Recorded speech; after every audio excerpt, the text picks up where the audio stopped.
अल्हम्दुलिल्लाहिल्लज़ी हदाना लिल-इस्लाम अशहदु अल्ला इलाहा इल्लल्लाहु वहदहु ला शरीका लह व अशहदु अन्न सय्यिदना व शफीअना व मौलाना मुहम्मदन अब्दुहु व रसूलुहु सलावतुल्लाहि तबारक व तआला अलैहि व अला आलिहि व अस्हाबिहि व ज़ुर्रिय्यातिहि व अहलि बैतिहि व अहलि ताअतिहि व बारक व सल्लम तस्लीमन कसीरन कसीरा। अम्मा बादु फ़अऊज़ु बिल्लाहि मिनश शैतानिर रजीम। बिस्मिल्लाहिर रहमानिर रहीम। व मिन आयातिहि अन खलक़ लकुम मिन अनफुसिकुम अज़वाजा लितस्कुनू इलैहा व जअल बैनकुम मवद्दतन व रहमा इन्न फ़ी ज़ालिका लआयातिन लिक़ौमिन यतफ़क्करून। सदक़ल्लाहु मौलानल अज़ीम। मुसलमान दीनी भाइयों, निकाह और शादी ये ज़िंदगी की एक ज़रूरत है।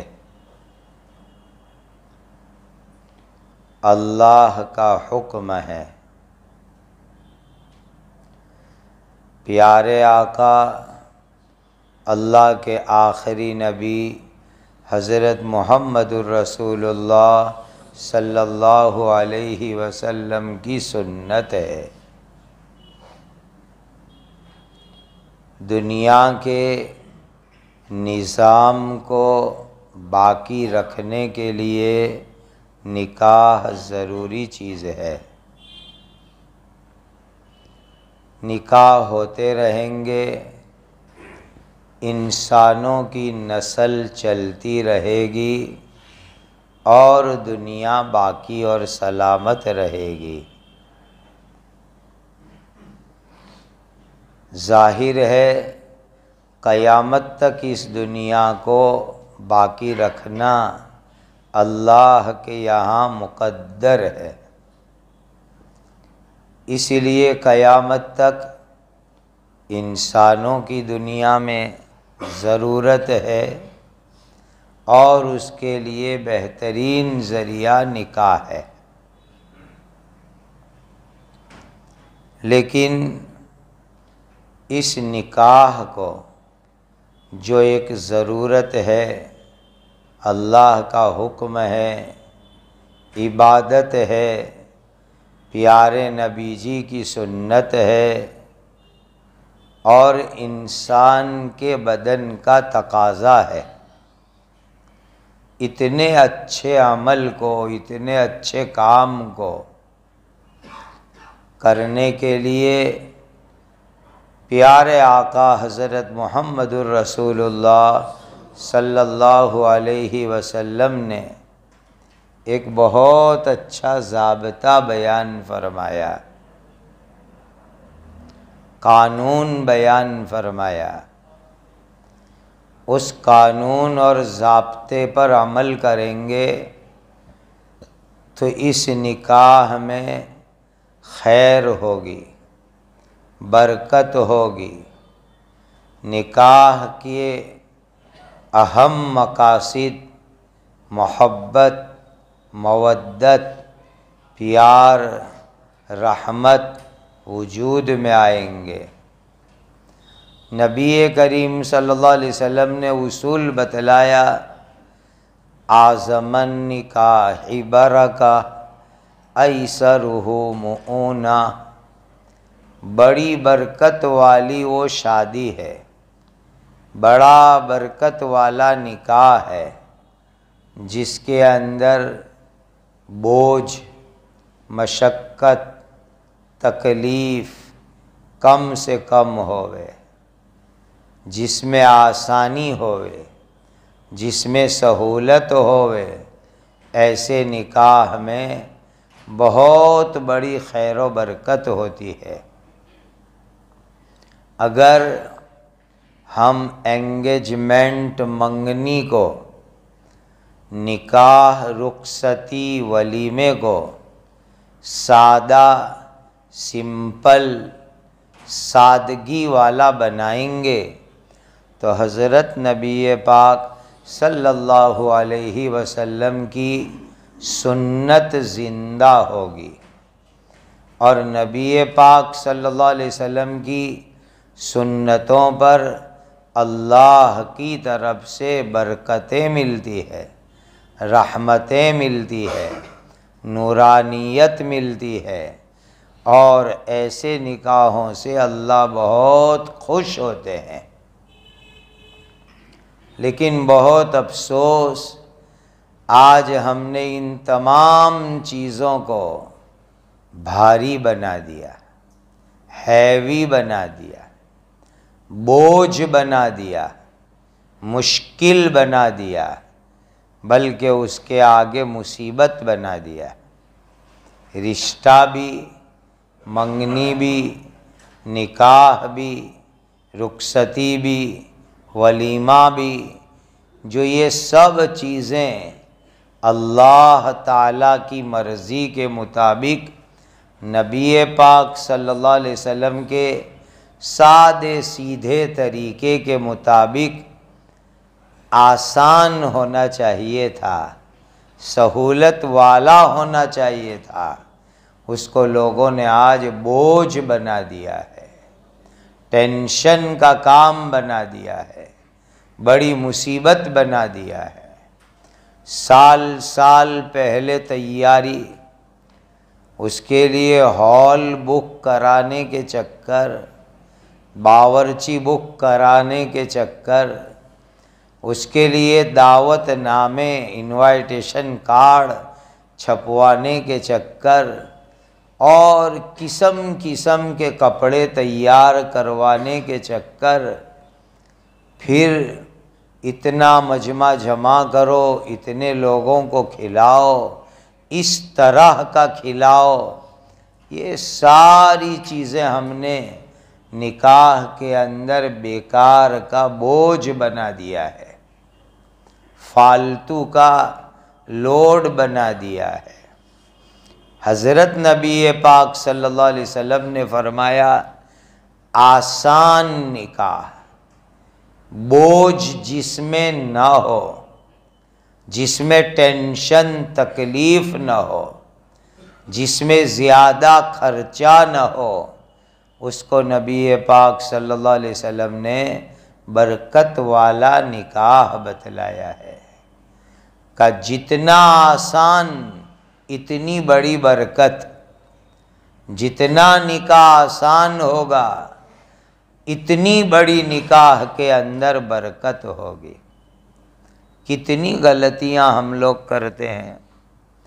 बाज़ लोग कहते हैं कि हमने सबके यहाँ खाया तो शादी में हम भी खिलावे। ये शैतानी दलील है।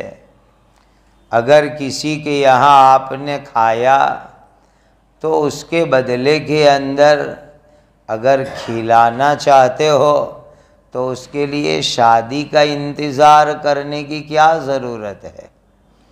घर में बच्चे का नाज़िरा ख़त्म हुआ, कुरान ख़त्म हुआ, उस दिन दावत कर दो।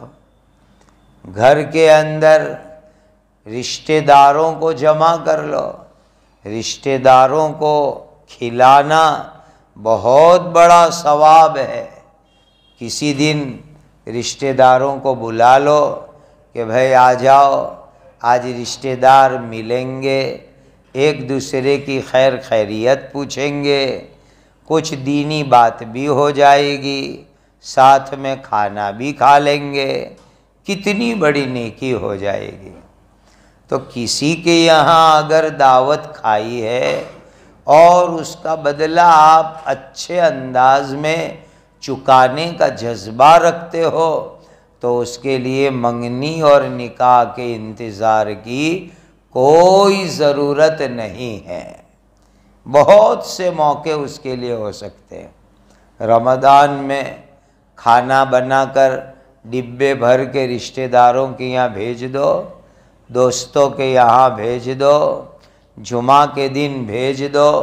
बुखारी शरीफ में हदीस है किताबुल जुमा में कि मदीना में एक औरत थी, वो अपने यहाँ जिसको ये बीट कहते हैं, शलजम चकुंदर, वो अपने हाथ से बोती थी, अपने हाथ से वो उसकी खेती करती थी, एक सहाबी औरत।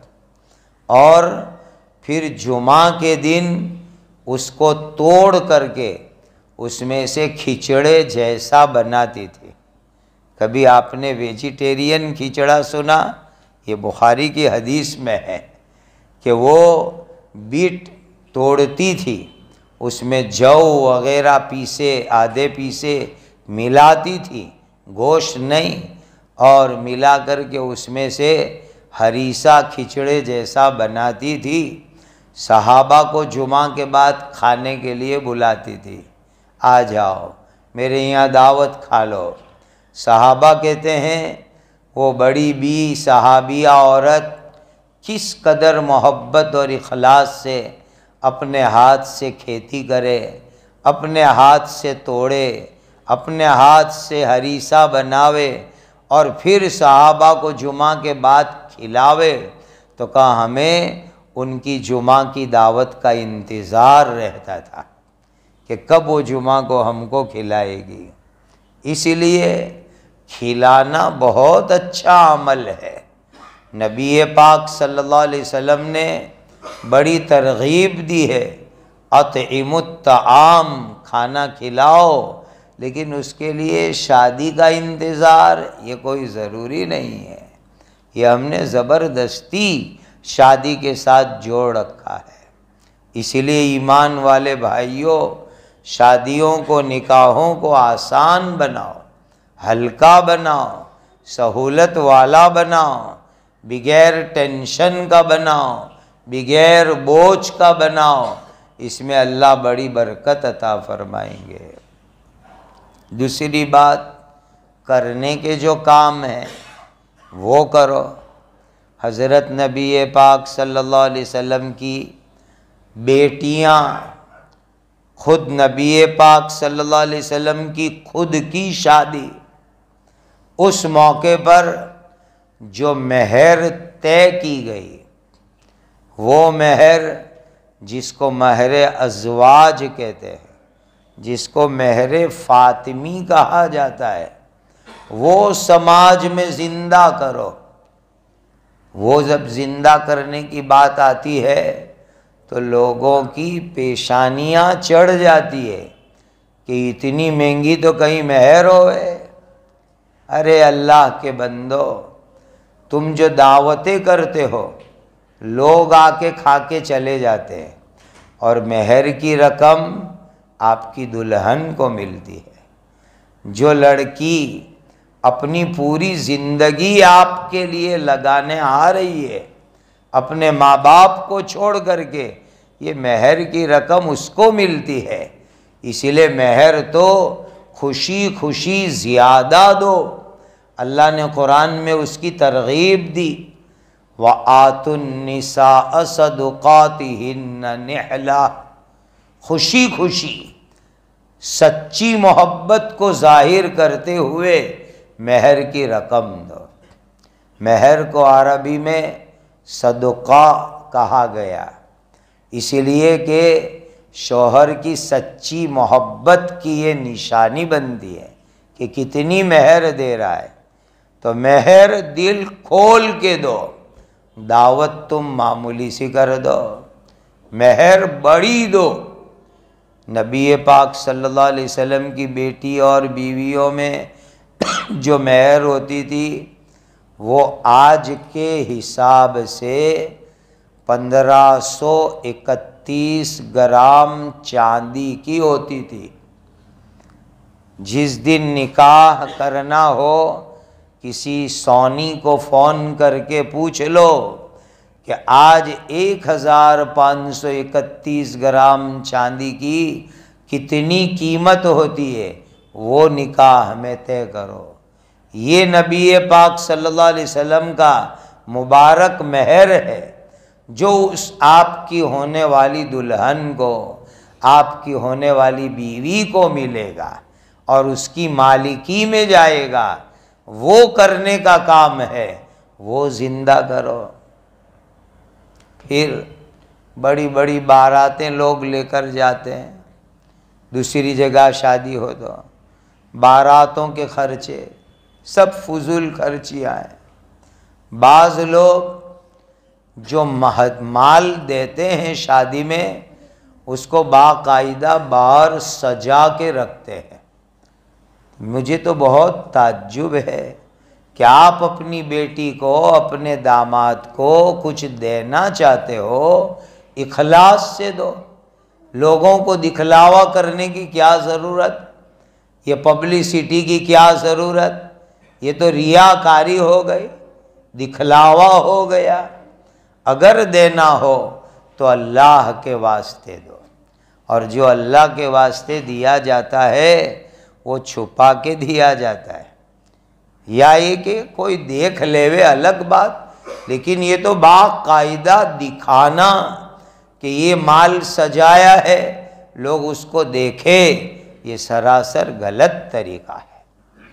और कैसी चीज़ देनी चाहिए, मैं आपको हदीस सुनाऊं सीरत के हवाले से कि अल्लाह के आखिरी नबी हज़रत मुहम्मदुर रसूलुल्लाह सल्लल्लाहु अलैहि वसल्लम ने अपनी बेटी जन्नत की औरतों की सरदार हज़रत फ़ातिमा रदी अल्लाह ताला अन्हा का जब निकाह हुआ था तो आप सल्लल्लाहु अलैहि वसल्लम ने अपनी बेटी को क्या दिया था, सुनने जैसी बात है।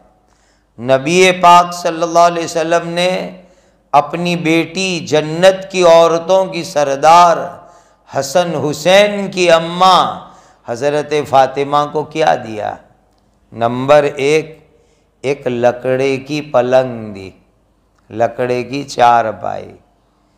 दूसरी चीज़ मिस्री कपड़े का एक बिस्तर दिया जिसमें ऊन भरा हुआ था। पलंग दिया, साथ में बिस्तर भी दिया। नंबर 3 चमड़े का एक तकिया दिया जिसके अंदर भरने के लिए रुई नहीं मिली तो अंदर खजूर की छाल भरी गई, और ऐसा तकिया वो नबी पाक सल्लल्लाहु अलैहि वसल्लम ने अपनी बेटी को इनायत फरमाया। चौथी चीज़ मिट्टी के 2 बर्तन दिए और एक मटका दिया। पांचवी चीज़ एक प्याला दिया। छठी चीज़ पानी के लिए, पानी दूर से लाने के लिए मशकीज़ा दिया।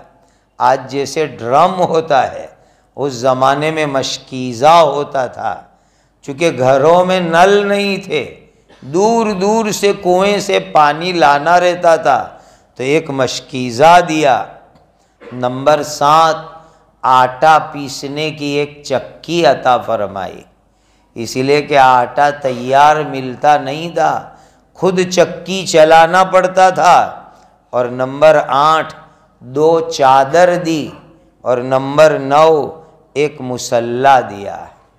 ये 9 चीज़ें जो बहुत ज़रूरी, इम्पोर्टेंट, घर के अंदर जिसकी ज़रूरत पड़ती है और पूरी ज़िंदगी काम आने वाली ऐसी आसान चीज़ें, ज़रूरत की चीज़ें, काम की चीज़ें नबी पाक सल्लल्लाहु अलैहि वसल्लम ने अपनी बेटी जन्नत की औरतों की सरदार हज़रत फ़ातिमा रदी अल्लाह ताला अन्हा को निकाह के वक्त पर अता फरमाए।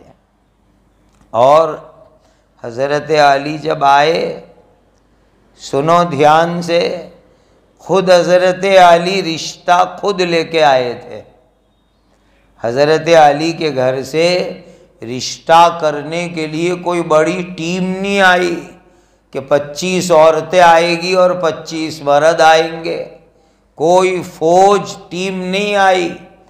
हज़रत अली रदी अल्लाह ताला अन्हु खुद आए रिश्ता लेकर के। हज़रत अली को हिम्मत नहीं हो रही थी, चूँकि गरीब आदमी थे, जंगल में ऊँट चराते थे। बहुत से लोग हज़रत फ़ातिमा के लिए रिश्ता दे रहे हैं, तो घर में खिदमत करने वाली औरत ने कहा, अली तुम भी तो जाओ रिश्ता लेकर। तो कहा मैं गरीब आदमी, ऊँट चराने वाला आदमी, कैसे मैं जाऊँ।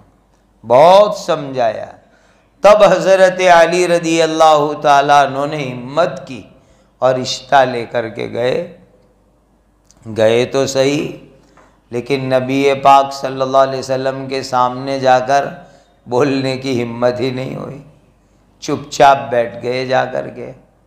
नबी पाक सल्लल्लाहु अलैहि वसल्लम ने पूछा, अली किसी काम से आए हो? तो कहा नहीं।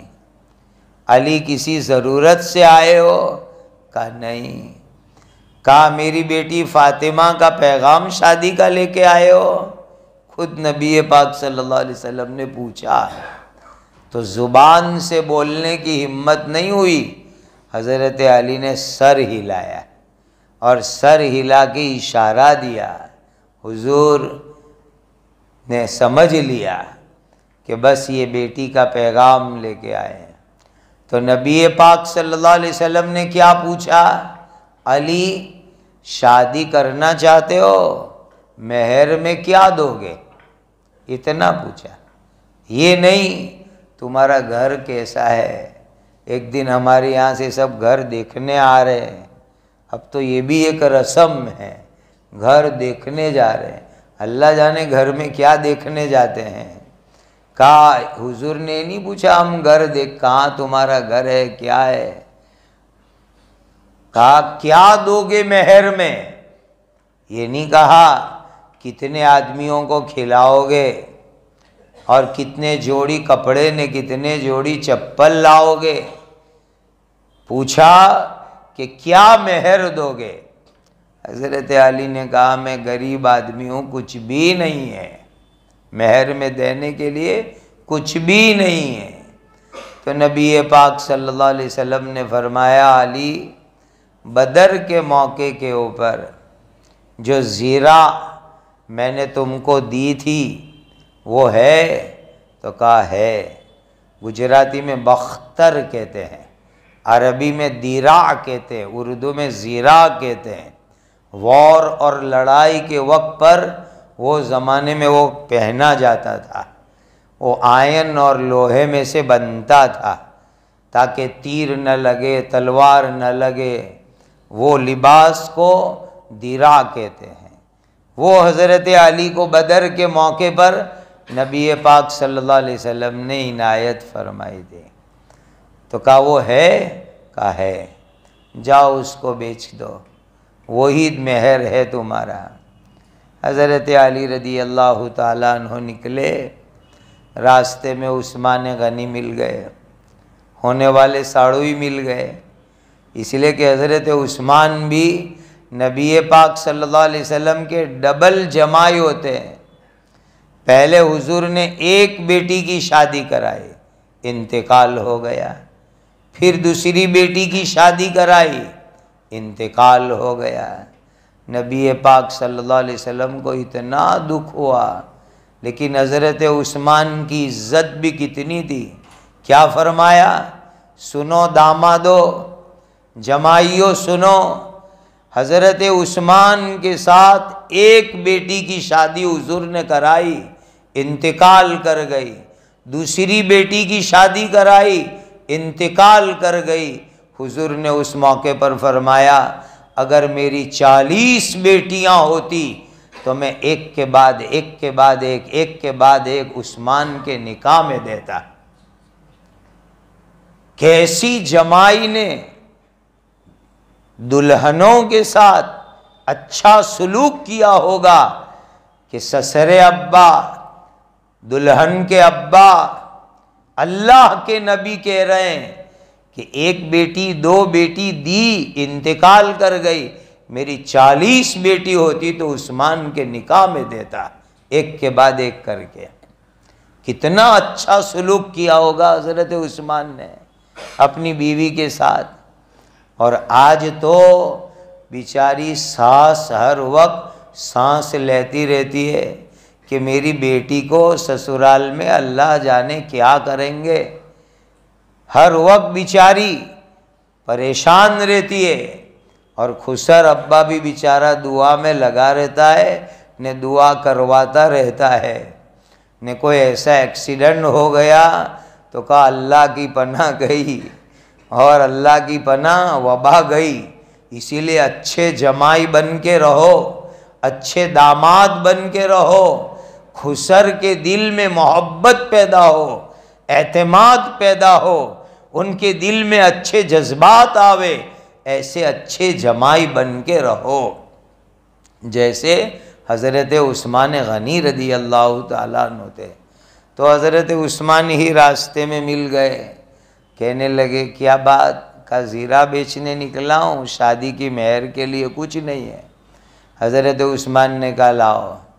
480 दिरहम में हज़रत उस्मान ने ख़रीद लिया।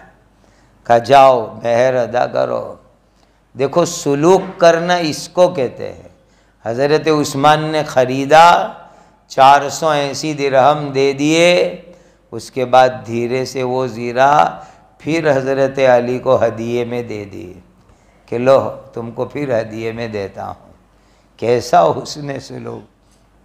और आकर के हज़रत अली ने वो रकम मेहर में दे दी। उसी को हम मेहर फ़ातिमी कहते हैं, जो 1531 ग्राम चांदी बनती है। वही इसी ज़ीरा की कीमत जो आई वो।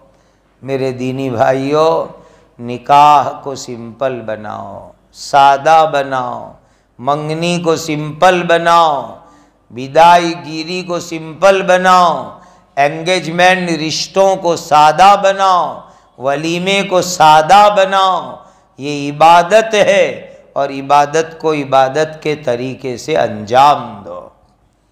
और पैसे हैं तो हमारे यहाँ गुजराती में एक बात कहते हैं कि भाई के हाथ लंबे होते हैं तो कोई आग में नहीं डालने जाता कि मेरा हाथ बहुत लंबा है तो आग में डाल के जला के छोटा करो। कोई डालने नहीं जाता। अल्लाह ने दौलत दी है, अपनी बेटी को एक मकान खरीद के दे दो, फ्लैट खरीद करके दे दो, उसके लिए इनकम का कोई साधन कर दो। जमाई ने बेटी मज़े से ज़िंदगी गुजारेंगे और नवासे भी याद करेंगे कि नाने अब्बा ने कितना अच्छा काम किया था हमारे लिए। और बेटे की शादी में फजूल खर्ची करने के बजाय अपने बेटे को धंधे में सेट करो। आज शादी में 5 लाख रुपए 10 लाख रुपए उड़ा दिए, उसके बजाय बेटे को दो, ले बेटा कोई अच्छा धंधा कर, कोई अच्छा कारोबार कर, नहीं तो कहीं सस्ता फ्लैट ढूंढ ले, तेरी बीवी के साथ मस्त मज़े से वहाँ रहे। अपने बेटे को शादी के खर्चे के बजाय फ्यूचर भविष्य में काम आवे ऐसा कोई इंतज़ाम करो।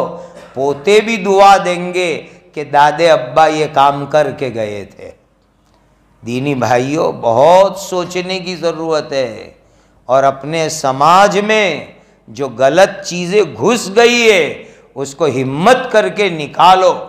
प्यारे आका हज़रत मुहम्मदुर रसूलुल्लाह सल्लल्लाहु अलैहि वसल्लम फरमा के गए, आज़मन निकाही बरका ऐसरुहु मुऊना।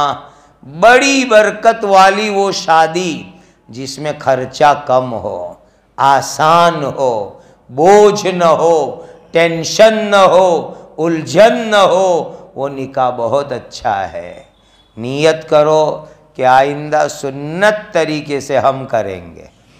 निकाह, मंगनी, वलीमा, रुखसती, एंगेजमेंट, सब चीज़ें एकदम सादा सीधा सुन्नत तरीके का। अल्लाह उम्मत को इसकी तौफीक और सआदत अता फ़रमाए, हम सब को इसकी तौफीक और सआदत अता फ़रमाए, और इस निकाह में अल्लाह बेइंतिहा खैर व बरकत अता फ़रमाए। खूब बरकतों, रहमतों, मवद्दतों से अल्लाह माला माल फ़रमाए। व आखिरु दावाना अनिल हम्दुलिल्लाहि रब्बिल आलमीन।